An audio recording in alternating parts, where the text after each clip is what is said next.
On a rainy night, a millionaire walks alone when a fragile voice cuts through the silence. "Sir, buy my doll. I need money to buy milk for my little brother." Looking at the soaked little beggar girl and her weakened brother, he's about to ignore them when his eyes fix on the faded pink bunny in her hands.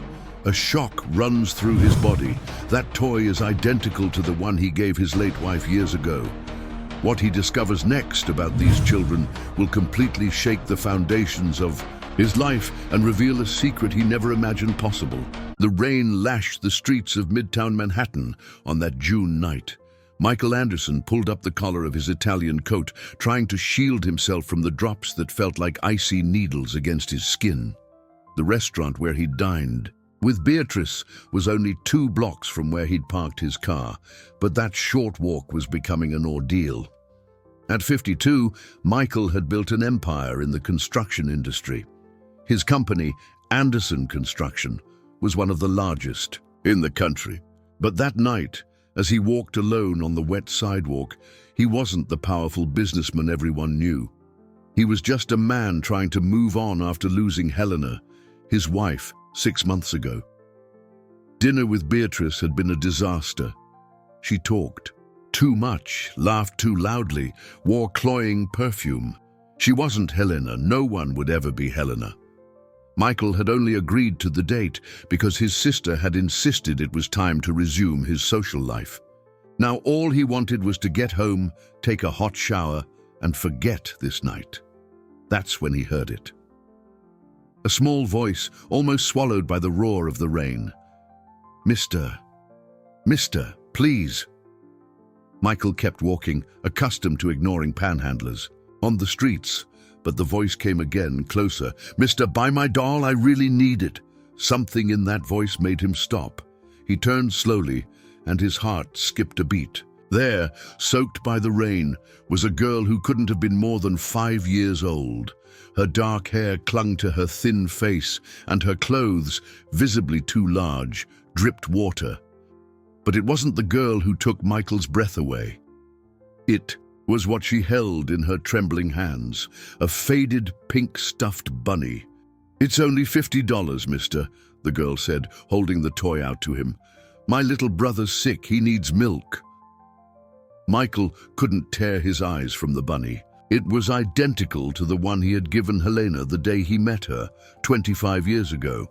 The same shade of pink, the same ribbon around its neck, even the small patch on its left ear. It was impossible for another one like it to exist. Where did you get this?" he asked, his voice hoarse. The girl stepped back, frightened by his reaction. It was then that Michael noticed a movement in the shadows. Behind a soaked cardboard box, a small boy, no more than 2, shivered violently. He was lying on wet newspapers, his face flushed with fever. "My mommy gave it to me," the girl replied, clutching the bunny to her chest. "She said it was special, that it was a gift from someone very important." Michael felt his legs weaken. With trembling fingers, he pulled his phone from his pocket and called his driver, who was always on call. "David, get to Lexington Avenue near 57th Street. Now." While he waited, he tried to approach the boy, but the girl placed herself in front of him protectively. "I'm not going to hurt you," Michael said, trying to soften his usually authoritative voice. "Your brother needs a doctor." The girl hesitated, looking from her brother to Michael, from the bunny to the dark street. The rain continued to fall, mercilessly. "What's your name?" Michael asked. "Sophia," she answered softly. "And he's—" "Lucas." Michael's black sedan pulled up to the curb. David got out quickly with an umbrella, but stopped short when he saw the scene. "Sophia," Michael said, kneeling on the wet sidewalk, unconcerned about his Italian slacks. "I'm going to take you to a safe place. Your brother needs help." The girl clutched the bunny even tighter, her large eyes filled with fear and suspicion. Michael realized she was about to run. "Wait," he said, taking his wallet from his pocket. "I'll buy your bunny." Whatever you want for it." Sophia looked at her feverish, trembling brother, then at the toy in her arms. A tear rolled down her face, mixing with the rain. "It was Mommy's," she whispered. "It's the only thing I have left of her." Michael felt something break inside him. That bunny, those children in the rain, the mention of an absent mother. There was something wrong here, something that made his heart beat erratically. "You can keep him," he said finally, "but please, let me help you." Sophia looked at her brother once more and finally nodded. Michael picked Lucas up, startled by how hot he was. The boy barely stirred, semi-conscious. As David opened the car door, Michael couldn't imagine that this moment, this encounter in the rain, with two children and a pink bunny, was about to reveal secrets he had buried in the past. Secrets that would change his life forever. The nearest private hospital was 10 minutes away. During the ride, Michael couldn't take his eyes off the pink bunny Sophia clutched so tightly. The coincidences were too unsettling. The identical toy, the children's ages, something in the shape of the girl's face that seemed strangely familiar. "Where are you taking us?" Sophia asked, her small voice barely hiding her fear. "To a hospital. Your brother is very sick," Michael replied, trying to keep his voice calm as he held Lucas, who trembled in his arms. When they arrived at the emergency room, a medical team quickly took charge of the boy. Sophia refused to let go of her brother's hand, and the doctors, sensing her distress, allowed her to accompany him during the initial procedures. Michael watched through the glass of the ER, his restless hands adjusting his already disheveled tie. That's when he sensed a presence beside him. "Are you responsible for these children?" The woman who asked the question wore a simple blazer and carried a folder. Her brown eyes analyzed him with a mixture of curiosity and suspicion. "My name is Regina Wallace. I'm the on-call social worker," she continued before he could answer. "We need to talk about how these children came to be here." Michael explained the encounter in the rain, but the more he spoke, the more he realized how implausible the story sounded. A millionaire businessman picking up children off the street after a failed date. "I understand your concern, Ms. Wallace," he said, "but right now, the important thing is the boy's health." "Lucas," Regina corrected, consulting her notes, "and the girl is Sophia. They were found wandering the streets 3 weeks ago. They were under the care of the New Dawn shelter, but disappeared 2 days ago." Michael felt his stomach drop. "What do you mean, disappeared?" "They ran away during the night. Sophia left a note saying she needed to find someone important." Regina stared at him more intensely. "That's why I need to understand exactly how you found them." Before Michael could answer, a doctor came out of the ER. His face was grave. "His condition is serious," he informed them. "The boy has severe pneumonia, aggravated by exposure to cold and malnutrition. We'll need to admit him." "Do whatever is necessary," Michael said immediately. "I'll cover all the costs." Regina frowned. "Mr. Anderson, I appreciate your generosity, but I must remind you that these children are wards of the state. Any decision regarding them needs to go through the proper channels." Michael felt irritation rise. He was used to being in control, to making things happen with a phone call.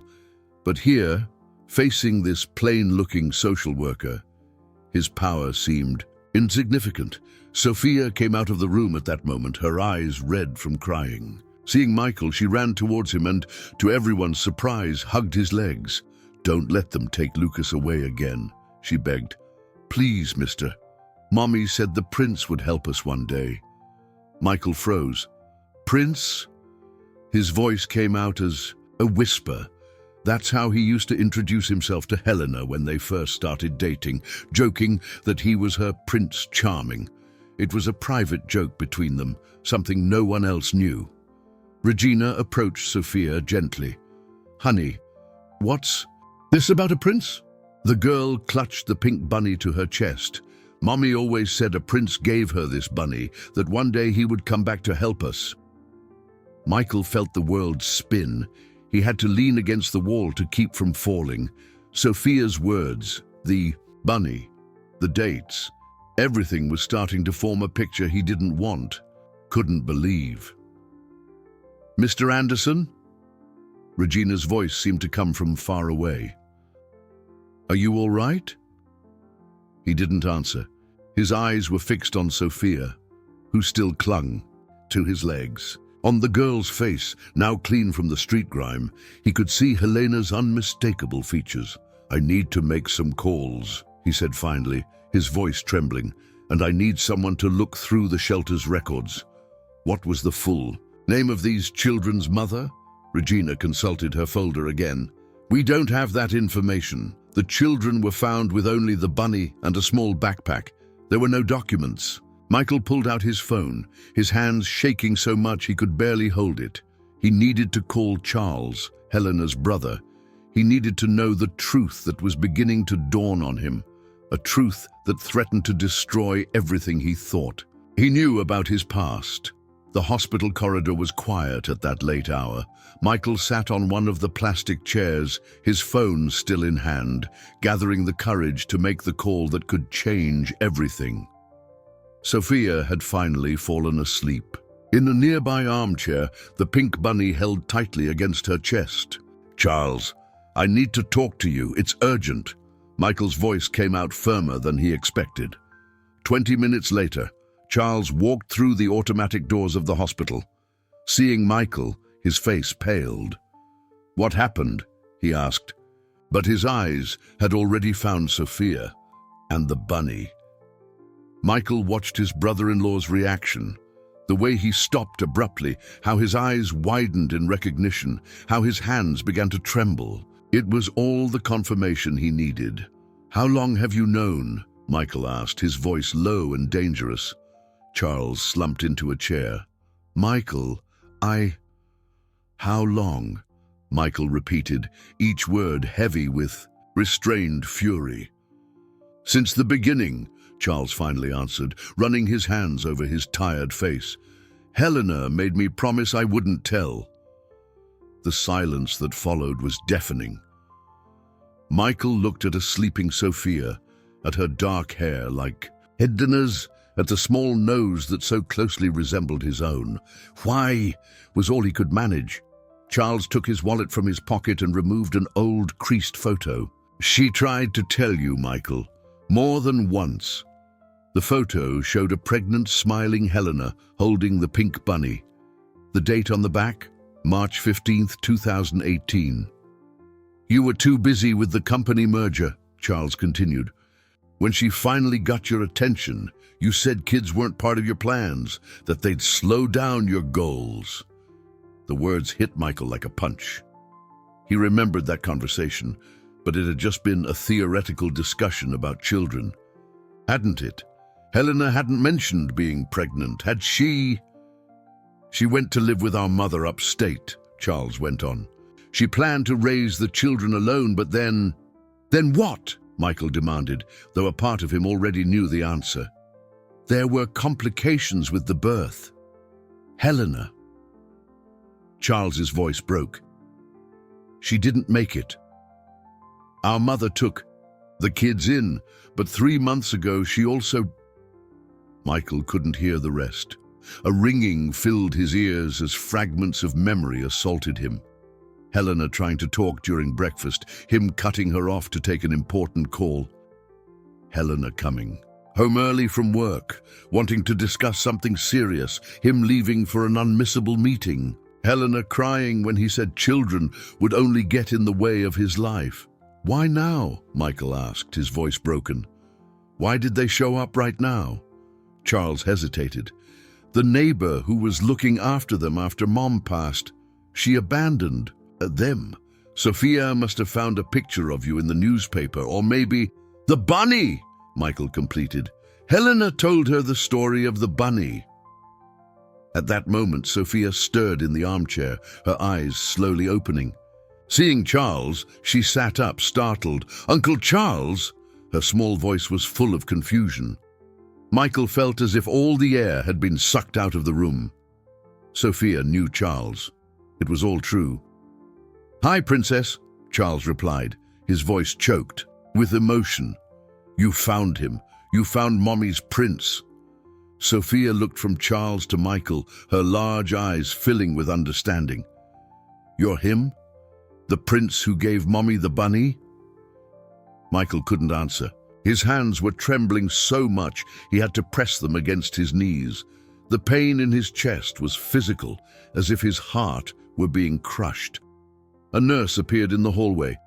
"Mr. Anderson, the doctor wants to talk about Lucas's condition."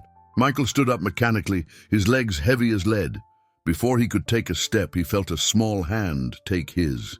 "I want to know about my little brother too," Sophia said, still clutching the bunny with her other arm. Little brother, his son, his children. Michael gently squeezed the small hand in his palm, unable to process the torrent of emotions consuming him. Somewhere in the hospital, Lucas fought against pneumonia, unaware that his father was there. A father who, through his own arrogance and obsession with work, had missed the first 5 years of their lives. And Helena had died alone, taking with her a secret that now threatened to shatter what little was left of Michael's heart. The doctor awaited them in his office, his tense face reflecting the gravity of the situation. Michael still held Sophia's hand as he sat down, Charles remaining standing near the door.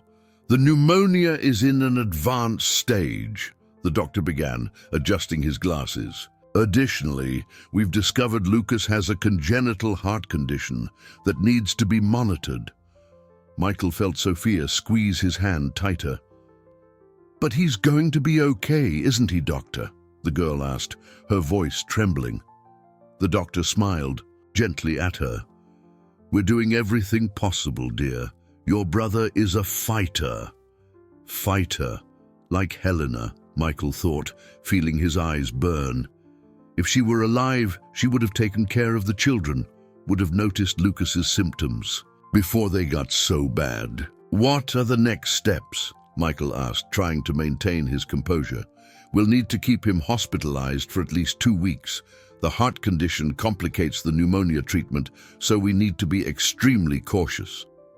Regina, the social worker, chose that moment to enter the room. Her gaze fell on Sophia's hand intertwined with Michael's, and her expression hardened. "Mr. Anderson, I need to speak with you privately," she said, her tone leaving no room for argument. In the hallway, Regina wasted no time on pleasantries. "Did you know about these children all along?" "No," Michael replied, running a hand through his graying hair. "I just found out. They're my children." Regina crossed her arms. "And you expect me to believe you never knew of their existence? One of the most powerful businessmen in the country, their mother." Michael swallowed hard. "My wife passed away in childbirth. She never told me she was pregnant." "Convenient," Regina commented, her voice laced with skepticism. "And now that you've found out, what do you intend to do?" "They're my children," Michael repeated, as if those words could erase 5 years of absence. "I'm going to take care of them, give them everything they need." "It's not that simple," Regina retorted. "You have no documentation proving paternity, and even if you did, you'd need to go through psychological evaluations, home visits, prove you're fit to raise 2 children. Fit?" Michael almost laughed. "I own one of the biggest construction companies in the country." "I'm not talking about financial fitness," Regina cut in. "I'm talking about emotional availability, time, the ability to put these children's needs above your own." The words hit Michael like a slap. Wasn't it precisely his lack of emotional availability that had put them in this situation? Before he could respond, they heard a cry from the room where Lucas was. Sophia ran out of the doctor's office. "Lucas! Lucas is crying!" Michael ran after her, his heart pounding. In the room, Lucas had woken up and was crying desperately, trying to pull out the tubes and wires connected to his small body. "Little brother, calm down." Sophia jumped onto the bed, still holding the pink bunny. "Look, I brought Pinky for you." To everyone's surprise, Lucas stopped crying when he saw the toy. Sophia placed the bunny beside him on the bed, and the boy immediately hugged it, his feverish eyes fixing on his sister's face. "Tell the story of the prince," he asked, his voice hoarse and weak. Michael felt his legs give way. It was the first time he had heard his son's voice. Sophia settled on the bed, assuming a solemn air that seemed absurdly adult for her 5 years. Once upon a time, there was a very beautiful princess who worked in a big company. One day, she met a prince who gave her this pink bunny. Michael leaned against the wall, tears now streaming freely down his face. It was his story with Helena, preserved and passed on through that faded bunny. Regina watched the scene from the doorway, her face an unreadable mask. But when Lucas extended his free hand towards Michael, calling him with a faint, "Come here," even she couldn't hold back her emotion. Michael approached the bed as if in a trance. He sat on the edge, and Lucas, still holding the bunny, rested his head on his lap. "Continue the story, Sophia," the boy asked, his eyes already heavy with sleep. Sophia smiled, a smile that was impossibly like Helena's. The prince didn't know, but the princess had a secret. She was going to have 2 babies, a boy and a girl. Michael closed his eyes, letting his daughter's voice fill the room. In his lap, Lucas breathed with difficulty, but he was calm. The pink bunny, a silent witness to so many secrets, rested between father and son, as if it had always been there, waiting for this moment. The early morning hours found Michael still at the hospital, his suit rumpled and his tie long abandoned. On a chair, Sophia slept curled up in his lap, while Lucas breathed with difficulty in the hospital bed. The pink bunny remained clutched in the boy's fingers. Michael's secretary had already called 3 times. There was an important meeting, with Chinese investors scheduled for 9 o'clock, something he had been planning for months. On any other day, nothing in the world would have made him miss this appointment. "Cancel everything," he instructed curtly over the phone, "and prepare the paperwork for my indefinite leave of absence." On the other end of the line, Marcia, who had worked with him for 15 years, was silent for a few seconds. "Michael, is everything all right?" He looked at the 2 children, his children, and felt his throat tighten. "No, Marcia, it's not, but it will be." The doctor entered the room for the first assessment of the day. Lucas's fever was high, again, and his heartbeat was irregular. Michael watched helplessly as the medical team adjusted medications and checked monitors. "Dad?" Sophia's sleepy voice surprised him. It was the first time she had called him that. "Yes, Princess?" he replied, the word coming naturally. "I'm hungry." Michael realized the girl probably hadn't eaten properly in days. His heart ached at the thought of his children wandering the streets, starving, while he dined in expensive restaurants. "I'll get you something to eat," he said. But when he tried to stand up, Sophia grabbed his shirt. "Don't go," she pleaded, fear evident in her eyes. "Everyone leaves." "I'll be right back," Michael promised, his voice choked. "I swear on the pink bunny." Sophia hesitated for a moment, then nodded solemnly. Pinky doesn't let anyone lie. In the hallway, Michael found Regina talking to Charles. The social worker looked exhausted, but her gaze remained sharp. "We've already started searching the records," she informed him. "We need the children's birth certificates and—" She stopped when she saw Charles's expression. "You won't find them," he said softly. "Helena registered the children under her name only. That's what she wanted." Michael felt as if he'd been punched in the stomach. "Then how will I prove they're my children?" "There's a DNA test," Regina replied. "But even so, the custody process won't be simple. You're practically a stranger to them." "He's their father," Charles intervened. A father who was never present, Regina countered, who by your own admission didn't even know of their existence until yesterday. Michael closed his eyes, feeling the weight of every word. It was true. What kind of man doesn't realize his wife is pregnant? What kind of husband is so engrossed in meetings and contracts that he doesn't notice when the woman he loves is carrying his children? The sound of violent coughing from the room interrupted his thoughts. Lucas had woken up and was struggling to breathe. Sophia, still holding the pink bunny, was crying beside the bed. "He's just like Grandma was," she sobbed. "Don't let him go." "Away too!" Michael rushed into the room, his heart thundering in his chest. The medical team was already in action, placing an oxygen mask on Lucas's small face. "Sophia, come here," he called, holding out his arms. To his surprise, the girl ran to him immediately, burying her face in his chest. Michael hugged her tightly, whispering words of comfort he didn't even know he knew. "Mr. Anderson," the doctor called after a few tense minutes. "We need to talk. Lucas's heart condition is worsening faster than we anticipated." Michael felt the world spin. "What does that mean?" "It means we need to consider emergency surgery," the doctor explained. "But with the pneumonia, the risk is very high." Sophia clutched the bunny tighter, her large eyes fixed on the doctor. "Lucas is going to get better, right? Mommy is watching over him from heaven." The doctor smiled sadly. "We'll do our best, dear, but—" He turned to Michael. "We need your authorization for the procedures." "My authorization?" Michael repeated. "But I don't have custody of them yet." Regina, who had been watching from the doorway, stepped forward. "In this case, given the emergency of the situation and with strong indications of paternity, I can issue a temporary authorization." Michael looked at Lucas, so small and fragile in the hospital bed, at Sophia in his arms, and at the pink bunny that had started it all.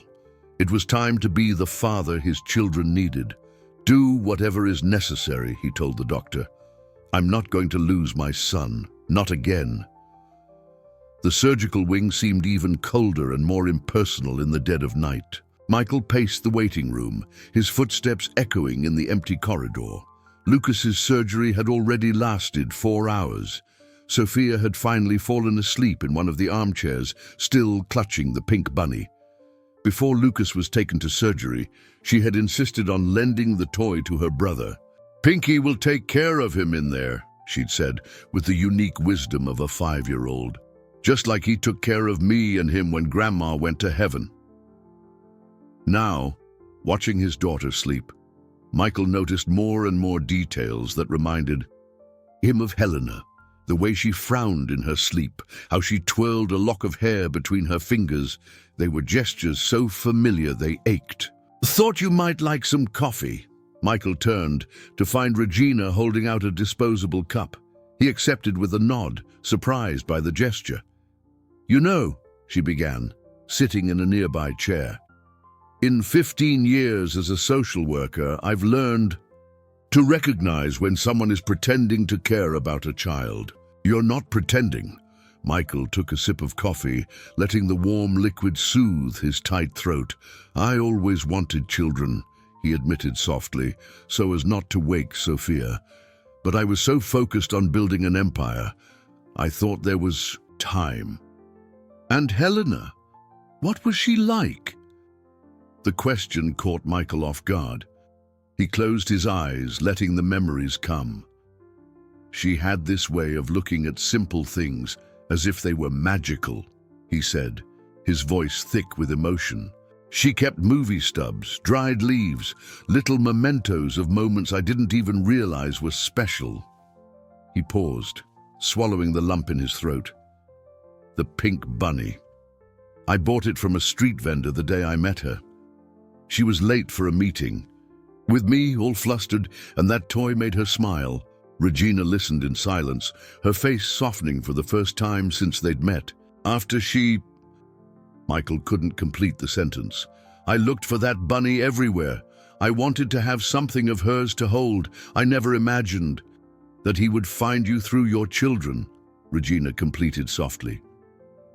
At that moment, Sophia stirred in the armchair, murmuring something in her sleep. Michael immediately went to her, adjusting the coat he had placed over her shoulders. She hasn't left her brother's side for a minute since we found them on the street, Regina observed.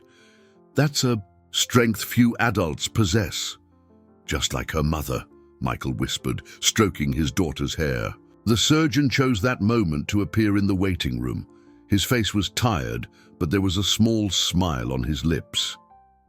The surgery was a success, he announced before Michael could even ask.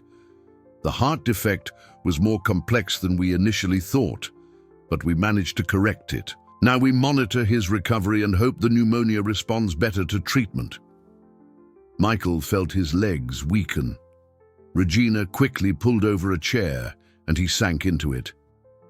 "The bunny," he managed to say. "Is he still—" The surgeon smiled more broadly, pulling something from his lab coat pocket. It was the pink bunny, a little squashed but intact. "We don't normally allow personal items in the OR," he explained. "But your daughter was quite convincing about this one's magical powers."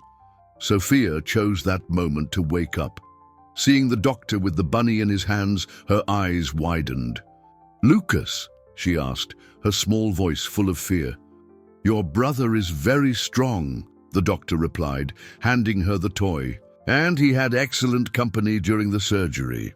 Sophia hugged the bunny, then looked at Michael. "Can we see him?" "Soon," the doctor promised. "He needs to rest a little first." Michael pulled Sophia into his lap, and she came without hesitation, as if that had always been her place. "Dad," she called softly, "now that Lucas is going to be okay, do we have to go back to the shelter?" The question hit Michael like a thunderbolt. He looked at Regina, who watched the scene with moist eyes. "We still have a lot of work ahead of us," the social worker said, her voice gentler than Michael had ever heard it. "But if your father is willing to prove he can take care of you, that he can be the family you need—" "I will prove it," Michael interrupted, his voice firm. "No matter what it takes. They are my children, mine and Helena's, and I'm not going to lose another minute of their lives."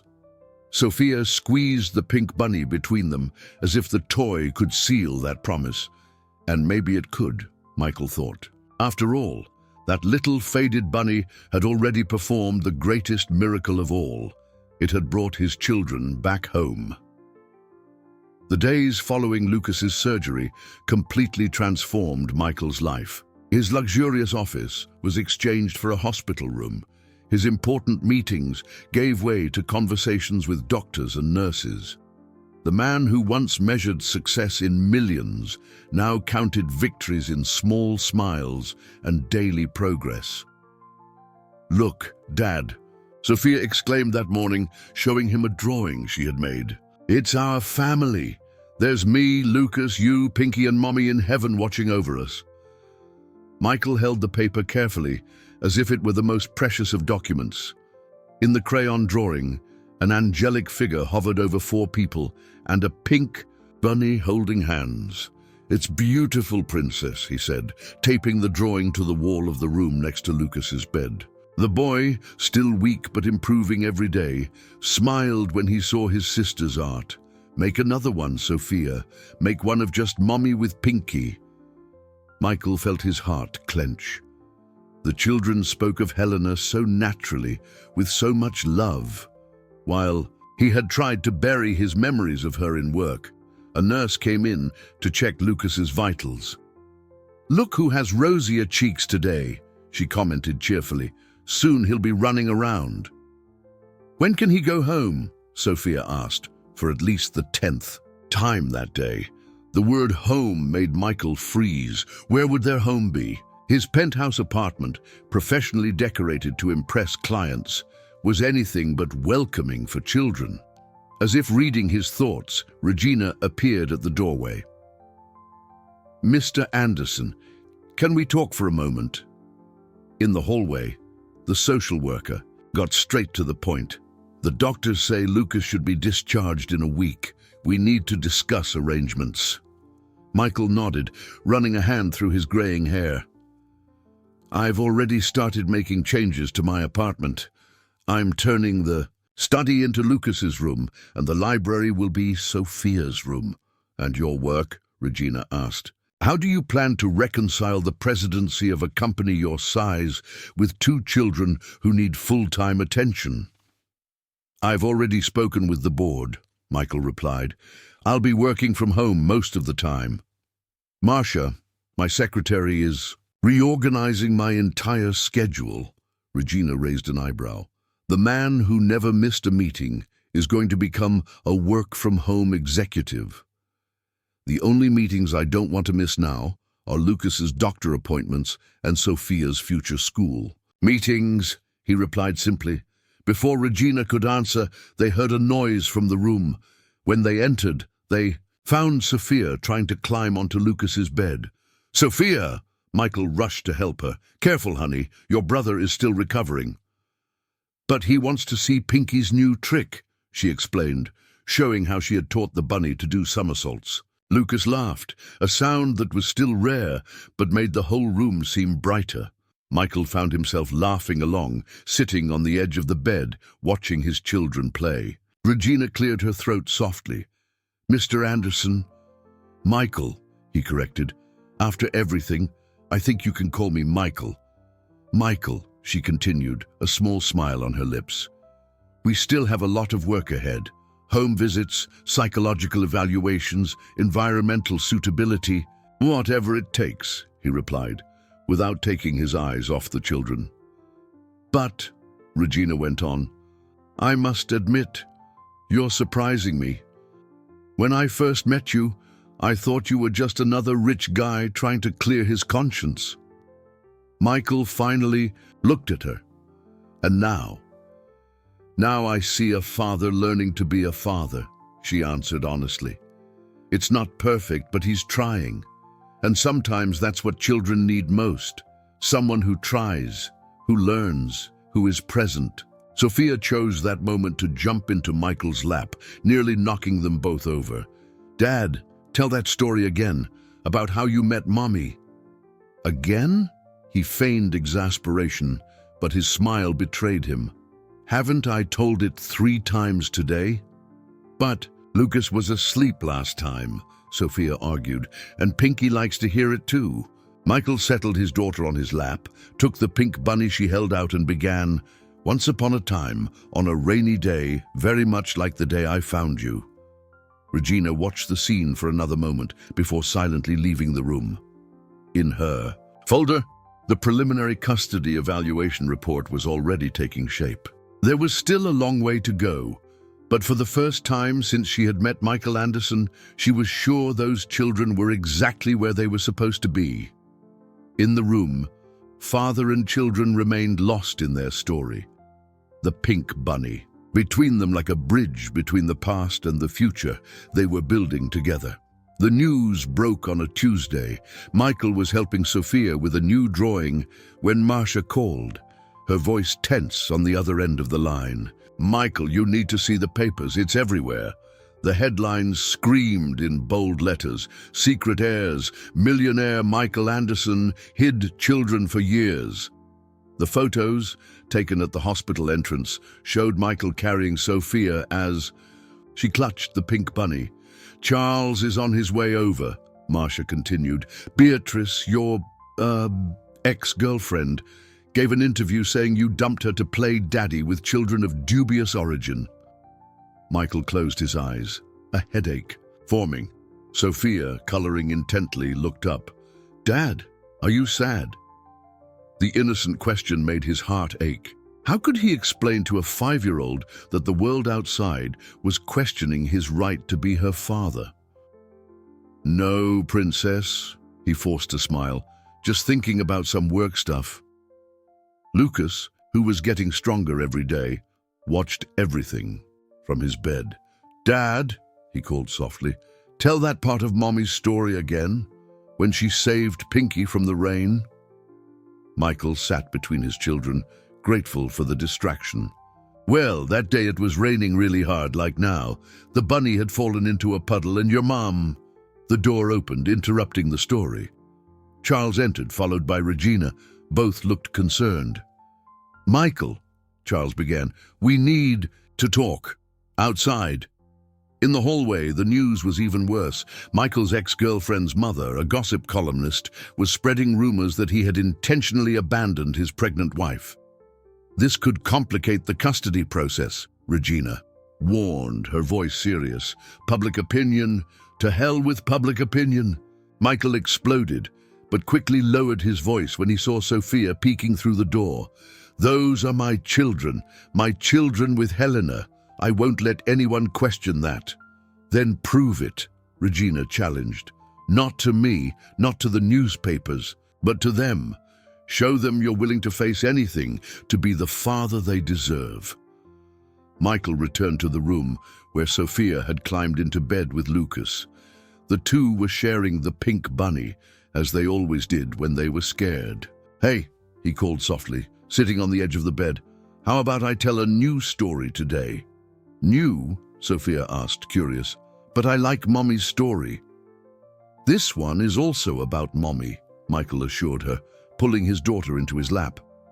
"But it's a part I've never told anyone, about how foolish I was, so worried about building skyscrapers that I didn't see the most important thing right in front of me." Lucas scooted closer, still moving carefully because of his stitches. "What was it, Dad?" Michael swallowed hard, feeling tears well up. "The chance to be your father from the beginning, to see you born, Sophia, with those eyes just like your mother's. To hold you in my arms for the first time, Lucas, so small and strong like you are now." Sophia frowned, processing his words. "But why weren't you there?" "Because I was like those people in your cartoons," Michael tried to explain. "The ones who only think about work and money until something magical happens and they realize what's truly important." "And what's important?" Lucas asked, his voice sleepy. Michael hugged them both, feeling the pink bunny squeezed between them. "Family, son, love, being together, things your mother always knew but that I took a long time to learn." Regina, watching from the door, discreetly wiped away a tear. Charles had gone to deal with the press, but she remained, witnessing that moment. "Dad," Sophia called, her voice serious. "Don't be sad about people saying mean things. Pinky said, 'You're our real dad, and he never lies.'" Michael laughed through his tears. "Pinky is very wise, isn't he?" "Yes," Lucas agreed excitedly. "He also said Mommy is happy because you found us." "No, son," Michael corrected gently. "We found you, or rather, you found us. You, your sister Pinky, you brought me back to life. You made me remember who I was before I got lost in contracts and meetings." Sophia picked up the bunny and made it dance in the air. "And now we're going to stay together forever." Michael looked at Regina, who nodded slightly. "Yes, Princess, forever. No matter what they say out there, no matter how many stories they invent. You are my children. You're the greatest gift your mother could have ever given me, and I'll spend the rest of my life trying to be worthy of that gift." The first visit to Michael's apartment happened on a sunny Sunday. Lucas had already been discharged, though he still needed special care, and Regina insisted on personally accompanying them. The private elevator opened directly into the penthouse, revealing a completely transformed environment. What was once an interior design showroom now had the clear touches of a home being built. "Look, Sophia!" Lucas pointed excitedly to a wall. In what used to be Michael's study, there are stars on the ceiling. Indeed, Michael had hired a specialized company to create a starry sky on the children's room ceiling with constellations that glowed in the dark. The walls, once in sober shades of gray, now displayed a soft gradient paint from blue to gold. "And this is your art corner." Michael showed Sophia a specially prepared area with an easel, paints, and drawing materials. The girl let go of his hand and ran to explore, the pink bunny held firmly in her arm. Regina observed everything with attentive eyes, making notes on her clipboard. She noticed the outlet covers, the protected corners on the furniture, the handrails installed at the children's height. "Come see my room, Sophia," Lucas called to his sister, already pulling her by the hand. His room had a different theme, with a garden motif and small animals painted on the walls. A low bed, specially chosen to facilitate his recovery, was positioned near the window. "And where's your office now?" Regina asked Michael. He pointed to a small corner of the living room where a modest desk replaced his former imposing mahogany one. "I don't need more than this, and I can work while keeping an eye on the children." A sudden cry interrupted the conversation. Sophia had spilled some paint on her new dress and was now looking fearfully at Michael. "Sorry, Dad," she sobbed. "I messed everything up." Michael approached calmly, kneeling beside her. "Hey, Princess, it's okay. Clothes can be washed. The important thing is you didn't get hurt." "But it was new," she continued crying. "Do you know what your mom used to do when she stained her clothes?" Michael asked, surprising even himself with the memory. "She turned the stains into drawings. Look." Gently he picked up a brush and, using the paint stain as a base, began to draw a flower on the dress. Sophia stopped crying, watching, fascinated. "Did Mommy do that?" Lucas asked, approaching curiously. "She did," Michael smiled, lost in thought. "Once she spilled coffee on an important presentation and turned the stain into a little kitten. Everyone in the meeting loved it so much, she started doing it on purpose." Sophia picked up another brush and, with her tongue between her teeth in concentration, began to add her own flowers to the dress. Soon, what was an accident had turned into a unique piece of art. "Now it's a magic dress," she declared, twirling around the room. Regina made a few more notes on her clipboard, but Michael noticed a small smile on her lips. The rest of the afternoon passed in a blur of discoveries. The children explored every corner of the apartment, making plans, imagining stories. Michael followed them, answering questions, helping when needed, but mostly observing how his children began to transform that space into a home. When evening came, Lucas was already showing signs of tiredness. Michael picked him up, noticing how he was still lighter than he should be. "Bath time and then bed," he announced. "We have more time to explore tomorrow." "But I'm not sleepy," Lucas protested, though his eyes were already heavy. "Pinky needs to rest too," Sophia argued wisely, holding the bunny. "He had a very busy day today." While helping the children with their bath, Michael realized his hands no longer trembled when dealing with simple tasks like washing hair or drying small bodies. Somehow, in just a few weeks, these gestures had become natural. "Dad?" Sophia called as he helped her into her pajamas. "Can we hang Mummy's picture here?" She pointed to an empty space on the wall between the two beds. Michael felt his heart skip a beat. "Of course, Princess. We'll put it up tomorrow." "And can it be the one where she's holding Pinky?" Lucas asked, already lying in his bed. "It can be all the pictures you want," Michael promised, tucking his children in. Regina, watching from the door, made her final notes before preparing to leave. Before she could announce her departure, she heard Sophia ask, "Dad, tell Mommy's story, but today, tell the part about when she turned the coffee stain into a kitten." Michael sat between the two beds, the pink bunny in his lap, and began. "It was a very important day at the company." Regina silently closed the door, leaving the family to their moment. On her clipboard, the last note of the day simply read, "Home, approved." Autumn arrived, bringing new challenges. Lucas was stronger, but doctor's appointments were still frequent. Sophia was starting her new school next week, and the girl's anxiety was palpable in the house. "What if the other kids don't like Pinky?" she asked during breakfast, listlessly stirring her cereal. Michael, who now had breakfast at a real kitchen table instead of his old marble countertop, smiled at his daughter. "Want to know a secret? Your mom took Pinky to college on her first day." Sophia's eyes widened. "Really?" "Really," Michael confirmed, lost for a moment in the memory. "She kept him in her bag for good luck on exams." Lucas, who was more talkative every day, joined the conversation. "And did it work?" "Always," Michael replied, pouring more juice for his son. "Your mum was the brightest student in her architecture program." The moment was interrupted by Regina's arrival, who now made weekly visits. She carried a thicker than usual folder under her arm. "Good morning, family," she greeted, accepting the coffee Michael offered. It was impressive how he had learned to make a house function in such a short time. "Regina," Sophia ran to hug her. "Look at the new uniform Dad bought." The social worker appropriately admired the school uniform Sophia had insisted on wearing, even days before school started. "Very nice," she praised, then turned to Michael. "Can we talk?" In the makeshift office, Regina opened her folder. "The judge has set the hearing for next week." Michael felt his stomach churn.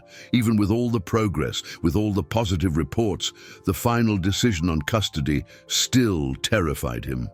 "Michael," Regina continued, her voice softer, "I need you to be prepared. Beatrice's mother is still making noise in the media. She's gotten some statements from your former employees, people who say you were difficult." "I was," he admitted, running a hand through his hair. "Obsessive, controlling, live for work. But that was before the children," Regina completed. "I know. Everyone who interacts with you now knows. But the judge will want concrete evidence of this change." A noise from the kitchen drew their attention. Returning, they found Lucas trying to clean up spilled milk, while Sophia helped him with napkins. "Sorry, Dad," Lucas mumbled, clearly expecting a scolding. Michael knelt beside his children, helping with the cleanup. "It's okay, champ. Accidents happen." "But I made a mess," the boy insisted, tears in his eyes. "Hey!" Michael held his son's face between his hands. "You know what your mom used to say, that the best stories start with a mess." Sophia, already an expert at turning accidents into art, grabbed a clean napkin and started drawing on it with a marker. "Look, Lucas, now it's a lake with ducklings." Regina watched the scene, making discreet notes. The Michael Anderson she had met at the hospital months ago would have exploded over such a mess. This man, however, was sitting on the kitchen floor, drawing ducks with his children on milk-stained napkins. "Dad," Sophia called after the mess was cleaned up, "tell Regina that story about Mommy and the cake that exploded in the oven." Michael laughed, getting up to make more coffee. Helena was brilliant at many things, but cooking wasn't one of them. Once, she decided to bake a cake for my birthday. As he narrated the story, Regina noticed how the children, even having heard it several times, paid full attention, laughing at the right moments, completing some parts. "And then," Michael continued, "instead of getting mad, she picked up a piece of the exploded cake and said, 'Well, at least now we have modern art in the kitchen.' Just like I did with the dress," Sophia exclaimed proudly. "Just like you did with the dress," Michael confirmed, kissing the top of his daughter's head. Regina closed her folder, her decision made. "Michael, how about you tell me more about Helena? For the final report, I think the judge needs to understand not only who you are now, but also how her love still shapes this family." Michael looked at his children, at the pink bunny that now had a place of honor on the living room shelf, at the photos of Helena that adorned the walls, not hidden in a drawer, but celebrated as a vital part of that home. "You know, Regina," he began, pouring her another cup of coffee, "I think I'm only now truly getting to know Helena, through our children's eyes, through the stories they keep, through the love she planted in them. And every day I discover she was even more extraordinary than I thought." Sophia climbed into her father's lap, the pink bunny in her arms. Tell the first story, Dad, about how you met in the rain. Again? He teased, but he was already smiling. All right. It was a day very much like today. Regina discreetly turned on her recorder. That story, she knew, would be the final piece of her report. Because it wasn't just the story of how Michael met Helena, it was the story of how he was learning to be a father, to be family, to turn a house into a home. And it all began, always, with a pink bunny in the rain. Sophia's first day of school coincided with the week of the hearing. Michael adjusted the pink backpack on his daughter's small shoulders, making sure for the third time that she had everything she needed. "Pinky will be right here," Sophia said, showing a special pocket Michael had sewn into the backpack, where only the bunny's head peeked out.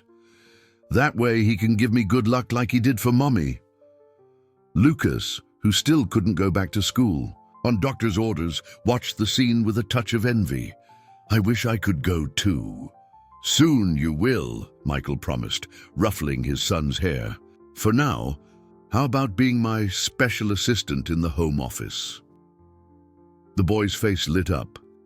Michael had discovered that Lucas loved helping with small tasks, feeling important when he could organize papers or deliver messages to Marcia over the intercom. At the school gate, however, Sophia's confidence began to waver.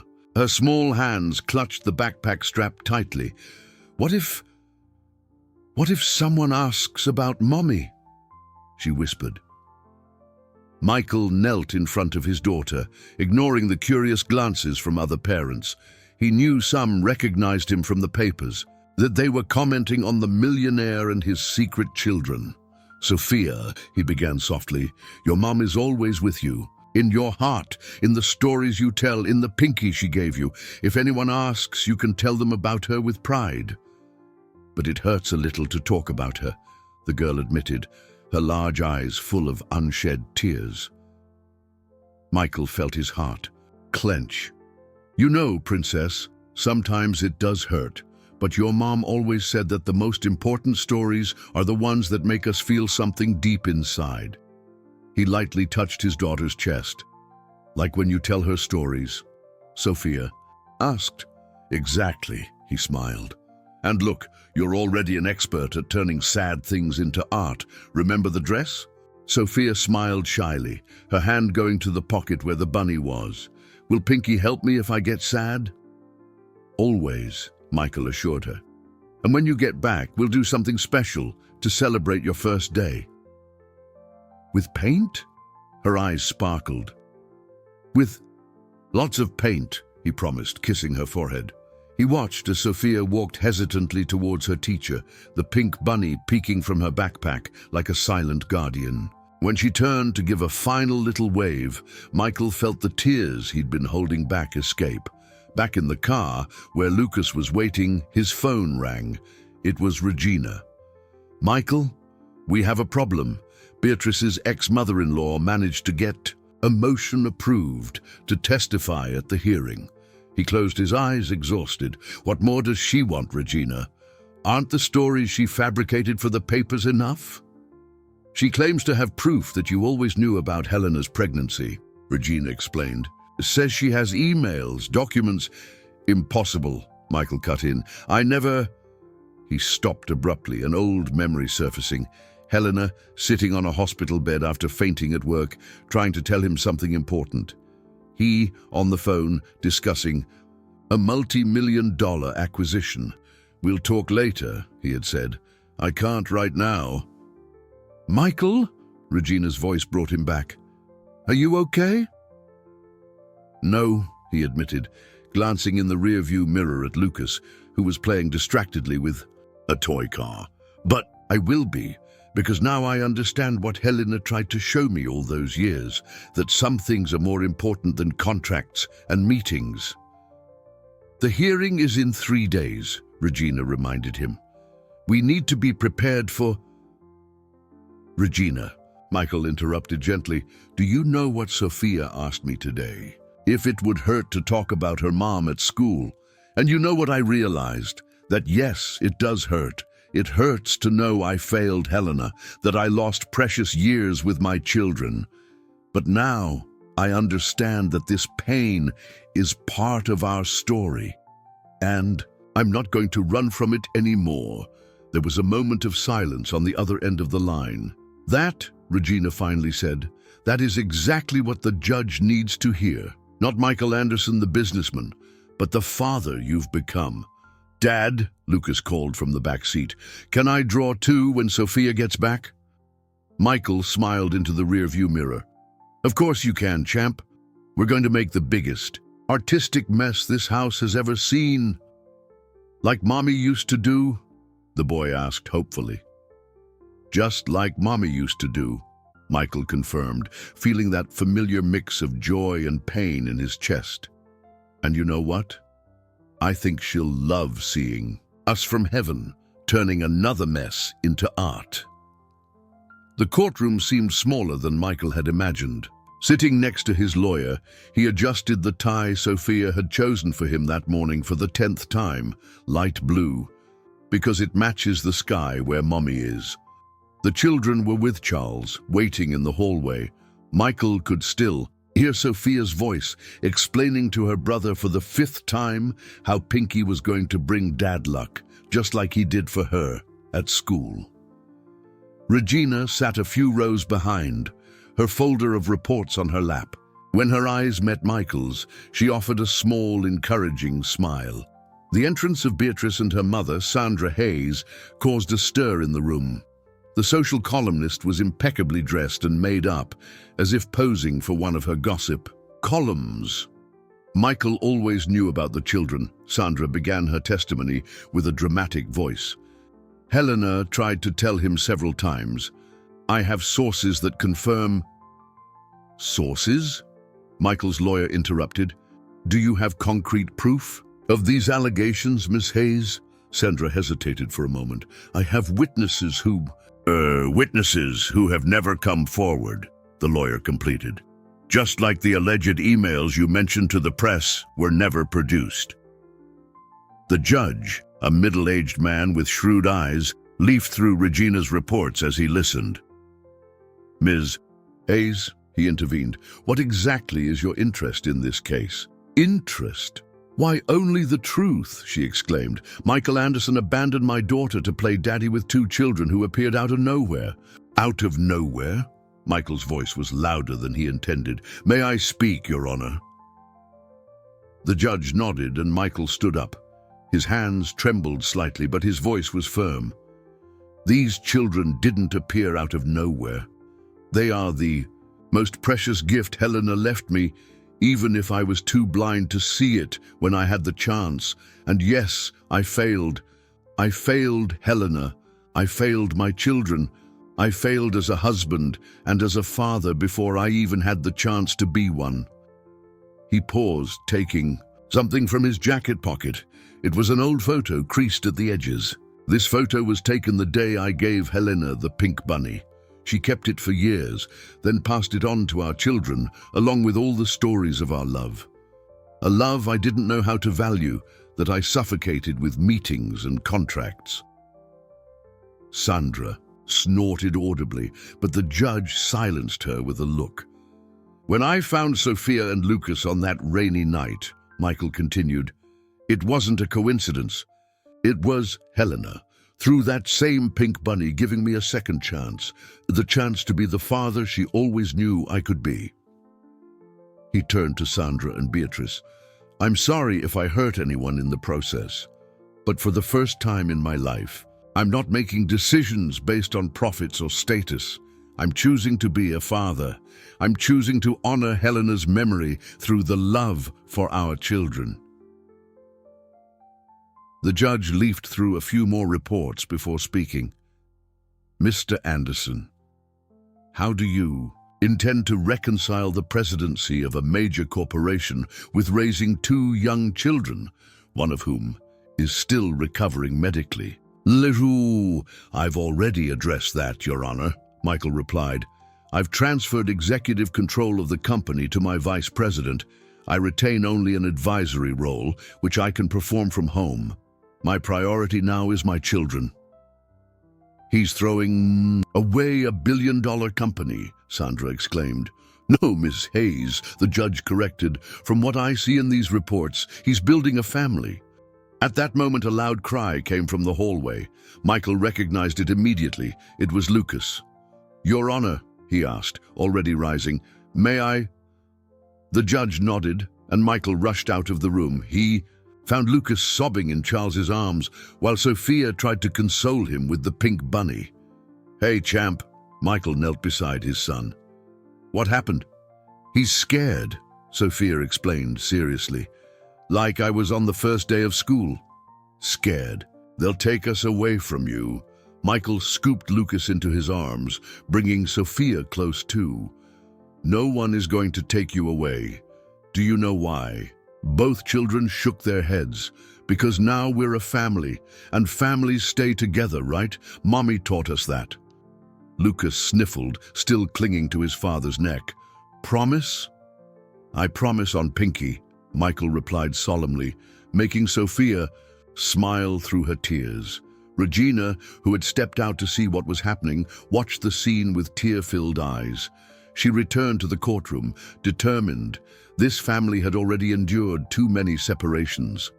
The judge asked to see the children. Michael entered the courtroom holding Lucas, and with Sophia clutching his free hand, the pink bunny held firmly in her arms. The silence was absolute. Hello, the judge smiled gently, adjusting his glasses.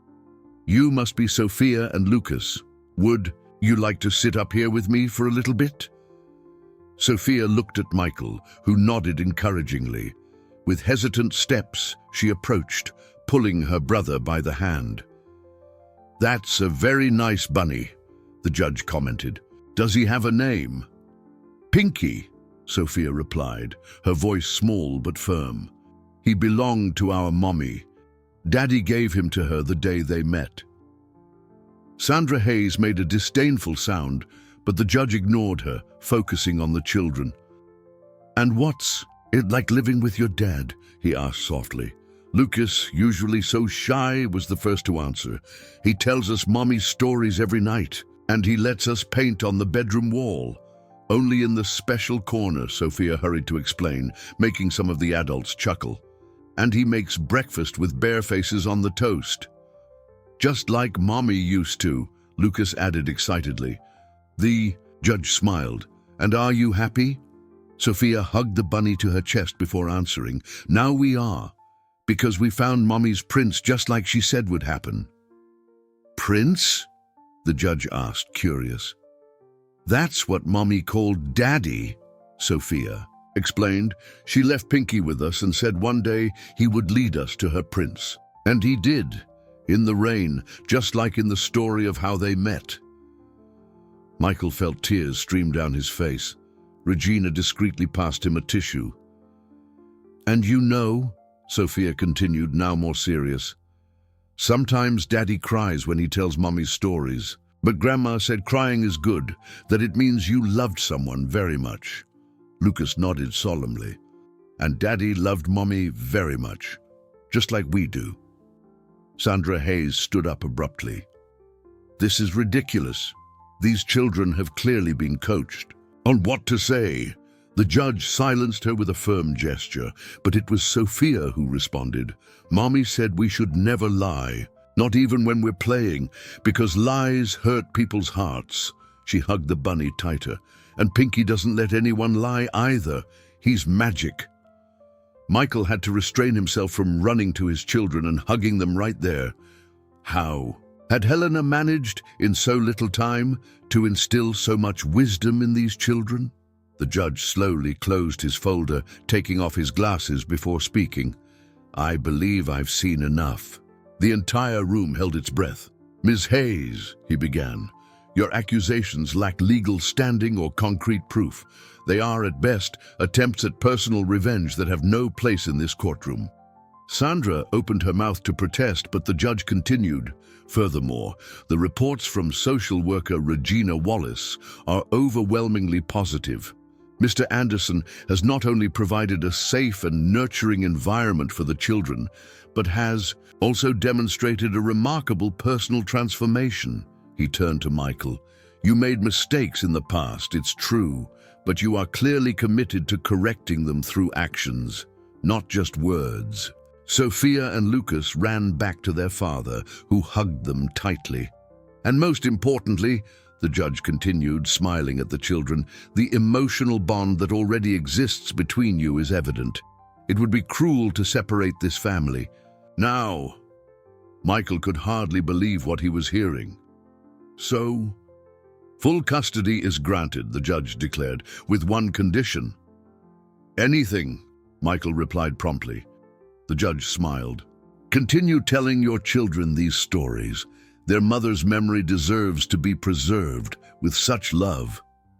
Sophia jumped for joy, making the bunny dance in the air. Did you hear, Pinky? We did it, just like Mommy said would happen.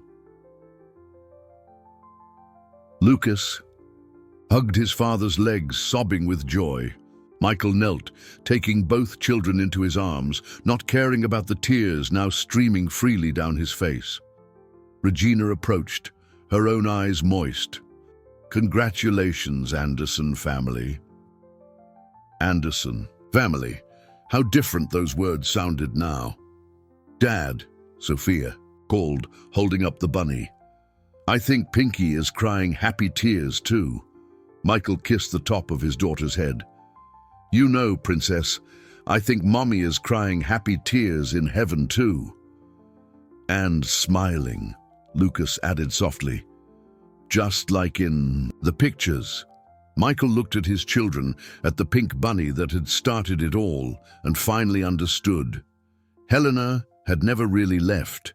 She was there, in Sophia's smile, in Lucas's strength, in the stories that were now theirs, in the little everyday magic she had taught the children. And now, finally, he too was part of that magic. The celebration after the hearing took place in the most unlikely of places, the Andersons' apartment kitchen. Michael, still in his suit but with his sleeves rolled up, was trying to make bunny-shaped pancakes, much to the children's delight. It looks more like a dog, Lucas laughed, already recovered from the morning's emotions. It's an abstract bunny, Michael defended himself, making Sophia giggle. Regina and Charles watched the scene, sharing a coffee. The social worker had stayed at the children's insistence, who claimed she was part of the family now. You know, Charles commented quietly, Helena always said there was goodness inside him, that it just needed the right chance to blossom. Regina nodded, watching as Michael now let the children try to make their own pancakes, despite knowing the mess it would cause. Dad! Sophia called proudly, Look, I made a Pinky pancake. The girl's culinary creation barely resembled a bunny, but Michael reacted as if it were a masterpiece worthy of a museum. Incredible, Princess. Should we take a picture to keep? Wait, Lucas asked. Let me make one too. Soon the kitchen was a chaos of flour and laughter. Michael's cell phone, once his constant extension, lay forgotten somewhere in the house. Michael, Regina called softly, there's one last document I need you to sign. He approached, wiping his hands on the apron Sophia had chosen for him, pink, of course, to match the bunny. More custody papers? No, she smiled. It's the official record of the children's name change. They are now, legally, Sophia Helena Anderson and Lucas Helena Anderson. Michael felt his vision blur with tears. Helena, her name, now an official, part of his children's identity. It was their idea, Charles explained. Sophia said that way Mommy would always be with them, even at school roll call. Dad? Lucas approached, his little face smudged with flour. Are you crying again? Happy tears, son, Michael replied, pulling the boy into a hug. Just like when Mommy cried the day she got Pinky. Remember that story? Tell it again, Sophia begged, rushing to join the hug. Oh, but don't you know that story by heart already? Michael teased. But it's different every time you tell it, Lucas argued. Because every time we discover something new about Mommy. Regina picked up her bag, discreetly preparing to leave. Her official duties were done, but something made her pause at the kitchen door. "So," Michael began, sitting on the floor with the children, "it was a rainy day, very much like the one when I found you. And Mommy was late for her meeting," Sophia completed excitedly. "That's right, and I was waiting, all nervous, when I saw a young woman running in the rain." "With a broken umbrella," Lucas added. Michael laughed. "Exactly, and do you know what she did when the umbrella turned inside out?" "She started laughing," the children chorused. "That's when I knew," Michael continued, his voice soft, "that this woman who laughed at her own misfortune in the middle of the rain was special. Then I saw a street vendor with Pinky." Sophia hugged the bunny, who watched everything from his special place on the table. "And when I gave the bunny to her," Michael paused dramatically. "She cried happy tears," Lucas concluded triumphantly. "And said I was a prince," Michael completed. "But you know what? I think she always knew that one day this pink bunny would bring us back together, would make our family complete again." Regina quietly closed the door, leaving the family with their stories and lopsided pancakes. In the hallway, she could still hear the laughter and excited voices completing each part of the story they already knew by heart. In her folder, the final official report simply stated, "Case closed, family successfully reconstituted." But Regina knew this was much more than a case. It was a love story that began with a pink bunny in the rain and continued every day through small moments of everyday magic. In the Anderson apartment, Michael was now trying to teach the children how to make napkin bunnies, while the real Pinky watched everything from his place of honor, as he had always done since Helena's time. Some stories, after all, never truly end. They just gain new chapters, new smiles, new tears of joy. 3 months later, on a Saturday morning, Michael woke up to laughter coming from the kitchen. He found Sophia and Lucas bent over the table, concentrating on something he couldn't see. "What are you two up to?" he asked, trying to peek. "You can't see yet," Sophia exclaimed, covering the mysterious project with her hands. "It's a surprise." Lucas, now fully recovered and full of energy, jumped up from his chair. "Close your eyes, Dad." Michael obeyed, smiling. He heard movements, whispers, a muffled giggle. "You can open them," the children announced in unison. On the kitchen table was a handmade photo album, decorated with colorful drawings and collages. On the cover, in letters carefully painted by Sophia, read, "The story of Pinky and our family." "My teacher asked us to do a project about our family," Sophia explained, practically bouncing with excitement. "So I thought, why not tell the whole story?" Michael sat down, pulling his children close. The first page showed an old photo of him and Helena, the pink bunny between them. "Charles helped us find the old photos," Lucas explained. "And we drew the parts we didn't have pictures for." Page by page, the story unfolded.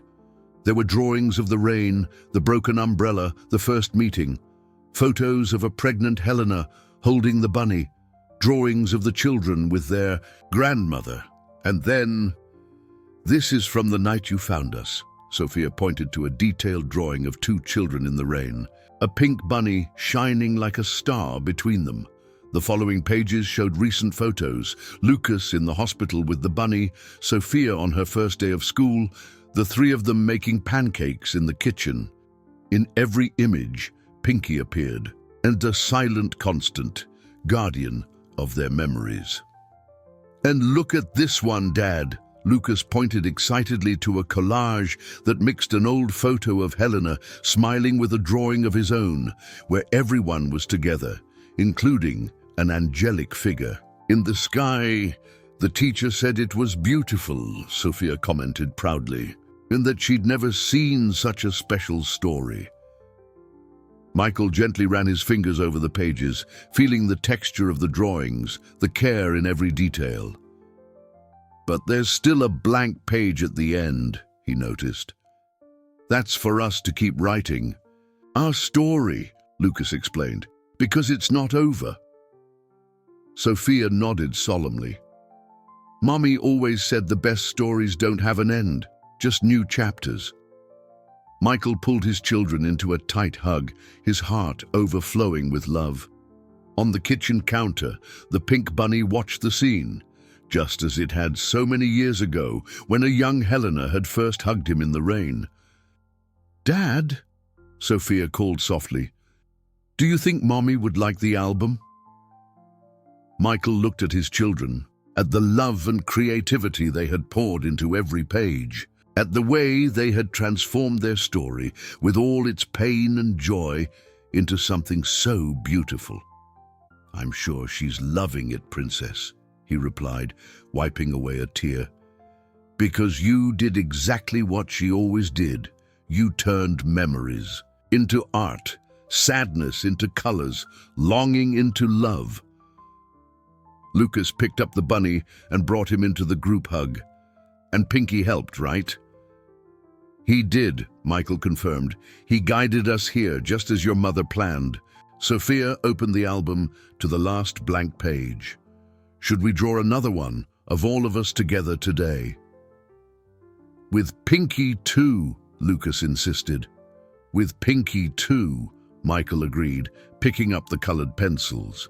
As they drew together, filling another piece of their story with colors and love, Michael thought about how life took extraordinary turns. The man who had once lived only for work now found his greatest joy in Saturday mornings drawing with his children. The pink bunny, a little more faded with time but still steadfast in his mission, remained there as a silent witness. He was more than a toy. He was the thread connecting their story, the keeper of their memories, the gift of love Helena had left to guide them back to each other. And so, on that Saturday morning, as three pairs of hands drew together on the last page of the album, another chapter was completed. Not an ending, as Sophia had wisely pointed out, but a new beginning. Because the best stories, those truly special ones, are like love. They have no end, only new chapters to be written, new moments to be lived, new memories to be transformed into art. And somewhere, Helena smiled.